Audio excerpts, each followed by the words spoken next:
When did you watch the real world slap a spoiled brat straight across the face? At my first corporate job, I got paired with Madison for a huge client presentation. She was the CEO's daughter, fresh out of college, designer everything, and had never actually worked a day in her life. From day one, she made it clear she was above the grunt work. I'm more of a big picture person, she'd say, filing her nails while I handled research, data analysis, and slide creation. 2 weeks into the project, she started taking credit for my work in team meetings. As I was researching, she'd begin, presenting findings I'd spent hours compiling. I stayed quiet, thinking maybe she'd contribute eventually. She didn't. Instead, Madison started telling our boss how much she was carrying the project. She'd walk into his office after I'd submitted reports and say, "Here's what I've been working on." Meanwhile, I'd get vague feedback like, "Madison says you need to step up your game." The breaking point came when she forwarded my entire presentation draft to the client, with her name as the sole author. That's when I started documenting everything. Screenshots of our shared drive showing who created what files, email timestamps proving who sent what to whom, even recordings of our meetings where she admitted she hadn't done the research. 3 days before the presentation, Madison panicked. The client had follow-up questions about technical details she didn't understand because she hadn't done any actual work. "Can you just write up some quick answers?" She texted me at midnight. "I'll present them tomorrow." I replied, "What answers? You're the expert on this project, right? Don't be difficult. You know I've been busy with other priorities." Her other priorities included 3-hour lunches and leaving early for spa appointments. The next morning, she cornered me at my desk. "Look, I know we haven't been the best team, but I really need your help with these client questions." "I thought you said you were carrying this project?" Her face turned red. "I never said that." I pulled out my phone and played a recording from our team meeting where she literally said, "I've been doing most of the heavy lifting on this project." She went pale. "You can't record people without permission." "Actually, I can. I checked with HR. One-party consent state." The day of the presentation arrived. The client, our boss, and the entire executive team were there. Madison walked in looking confident in her $300 blazer. "I'm excited to share what I've been working on," she began, clicking through slides she'd never seen before. The first technical question came 5 minutes in. "Can you explain the methodology behind this analysis?" Madison froze. "Well, the methodology is comprehensive, but specifically, what statistical model did you use? The standard one?" Our boss looked confused. The client looked annoyed. "I think there might be some confusion," I interrupted. "Madison,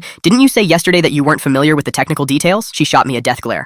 This is a team effort." "Absolutely," I agreed. "So let me clarify the methodology since I ran the analysis." For the next hour, I answered every question flawlessly, while Madison sat there silent. The client was impressed. Our boss was taking notes. After the meeting, our boss pulled us both aside. "I'm confused about something," he said. "Madison, you've been telling me you're leading this project, but you couldn't answer basic questions about your own work." "It's complicated," she stammered. "Actually, it's not," I said, pulling out my documentation folder. "Here's the evidence of who created what files, who conducted which research, and who wrote every section of this presentation." I showed him timestamps proving I'd created 100% of the content, while Madison had contributed exactly 0 original work. "And here," I continued, playing another recording, "is Madison explaining to the team last week how she's been doing most of the work." Our boss's face went from confused to furious. "Madison, is this true? Everyone's just jealous because of who my father is," she said, playing her final card. "Your father didn't hire you to take credit for other people's work," he replied coldly. Madison was fired that afternoon, not for being the CEO's daughter, but for academic fraud and misrepresentation to clients. The best part? She tried to complain to Daddy, but he backed the firing decision. Turns out he'd specifically told management not to give her special treatment. Last I heard, she was blaming office politics and jealous coworkers for getting fired from 3 different jobs. The client loved our presentation so much they doubled their contract. I got promoted to Madison's old position and a 30% raise. Sometimes the real world doesn't just slap spoiled brats across the face. It dropkicks them into reality.